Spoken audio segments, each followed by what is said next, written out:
Yes, hello everyone. I'm Tommy. Thank you for always watching my videos. So once again, I'd like to introduce some practical advice for therapists and trainers to use in surgery. Today's theme is exploring approaches that might be tried to improve winding. So let's get started immediately. First, we'll examine the principles behind winding. The physical condition commonly known as winding refers to the wound shoulder. When we say wound shoulder, we mean that the shoulder blade protrudes slightly forward. This can also be expressed as the shoulder blade having a strong abduction movement. Fundamentally, the shoulder blade rests on the surface of the rib cage, so the shoulder blade has a slight angle. So the arm's position tends not to be directly sideways or behind, but rather it's more natural for it to go in the forward direction. So the way in which your arms wrap is a skeletal structure that is likely to occur. It's somewhat uncomfortable to constantly keep your arms sideways due to the skeletal structure. The action of moving your arms in the forward direction is not bad in itself. However, if this builds up over time and causes stiffness in the front and back muscles, or if a strong forward-leaning posture causes pain around the hip, that is not good, and it needs to be addressed by improving the winding. Today, I want to introduce a few actions to improve this hunched posture. But first, let's start with understanding the structure. As I mentioned earlier, this hunching condition involves the should blades moving forward, meaning the scapula is distancing itself from the spine, and I believe this subduction of the scapula is strong. In other words, the scapula is being pulled from the front and the right shoulder process is being pulled forward. There's a protrusion on the front of the shoulder blade called the right shoulder process, and if this is pulled forward, the shoulder blade will inevitably jut out forward. The typical muscle involved is the pectoralis minor. So if the pectoralis minor attached to the chest is tense, the scapula will inevitably move forward. Therefore, the scapula tends to move easily forward. So the first thing we should do is relax the pectoralis minor and chest muscles. Moving on to the second point. The second point is about the arm. I want to look at the relationship of the humerus. When the shoulder is hunched, the shoulder blade tends to flow outwards and forwards, and the humerus itself is pulled forward. In simple terms, this means the humerus is slightly turned towards the extension. Everyone should try this. If you are sitting in a chair now, try to rotate your arm joint forwards and inwards. The shoulder blades and shoulders are all oriented forwards. If you try to turn them the other way, the shoulder blades will go backwards and your chest will tense up. Your shoulder curls due to the shoulder blades moving and the upper arm bone turning inward, signaling a strong inward movement. Let's think about what muscle is generating this inward movement. The muscle most likely to do this is the pectoralis major. The large pectoralis major muscle in the chest is attached to the outer part of the upper arm bone. So when the pectoralis major muscle contracts, the outside is pulled inward, causing the arm to rotate inward. When the chest becomes stiff, the arm turns inward. Therefore, stretching the pectoralis major muscle is a useful strategy. This means that stretching out the pectoralis major muscle is a very effective approach. In addition, the muscle that extends the humerus is a muscle derived from the back surface of the scapula, which is called the subscapularis muscle, or the brachial muscle, which starts in the septum of the shoulder blades.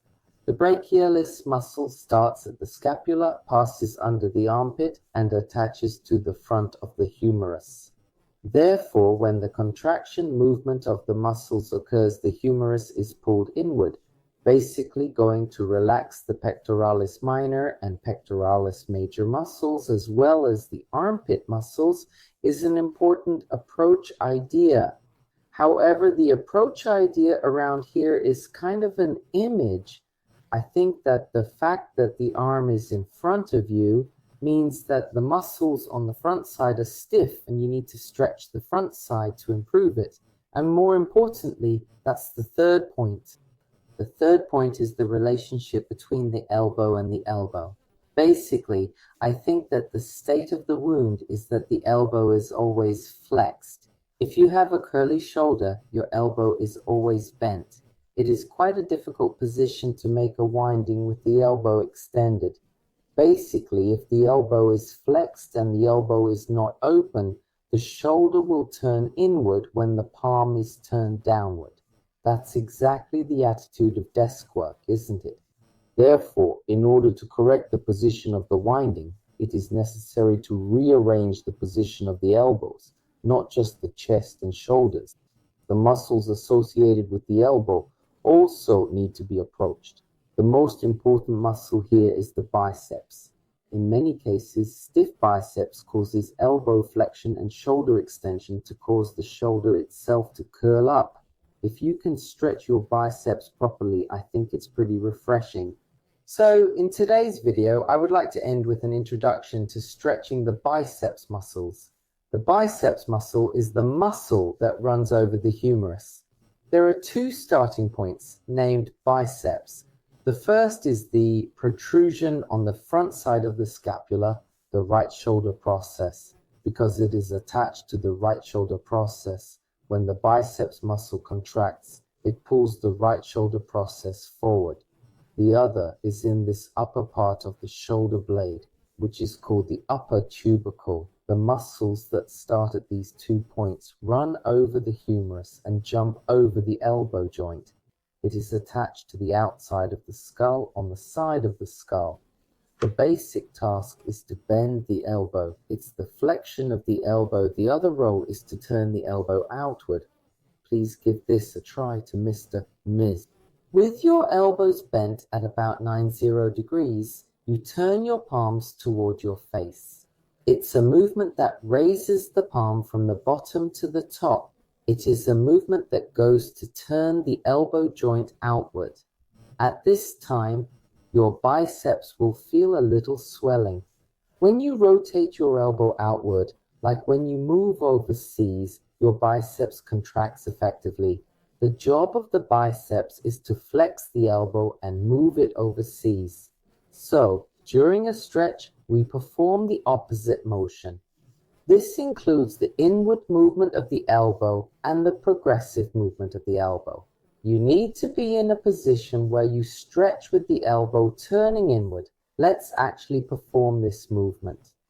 Firstly, during a stretch, ensure the humerus is properly fixed. With the humerus fixed, initiate the forward rotation of the elbow joint. You could call this the inward movement of the elbow.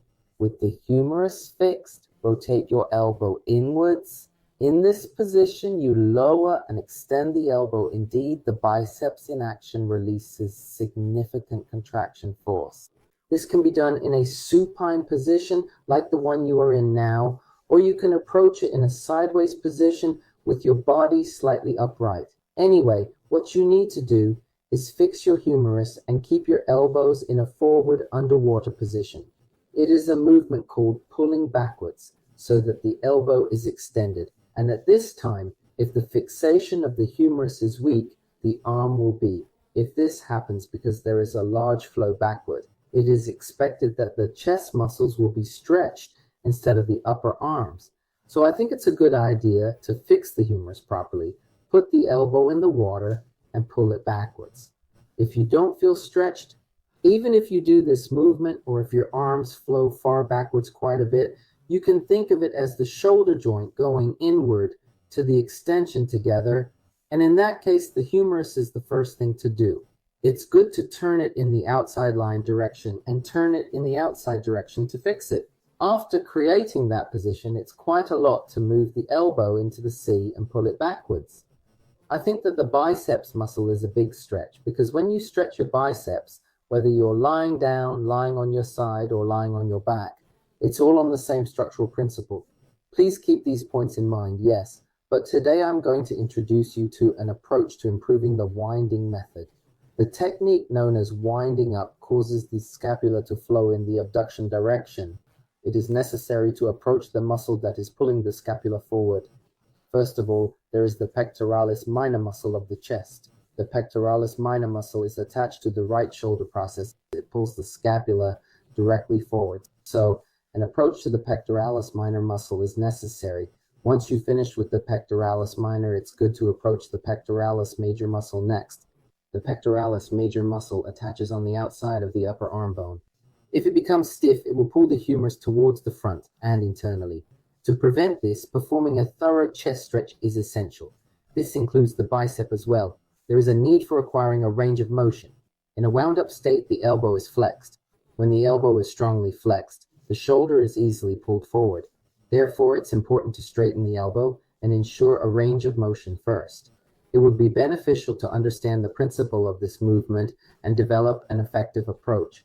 Please check out a more detailed technique video summarized in the summary section if you're interested. Also, please check out this video. With that, today's video concludes. Look forward to the next one. Thank you always.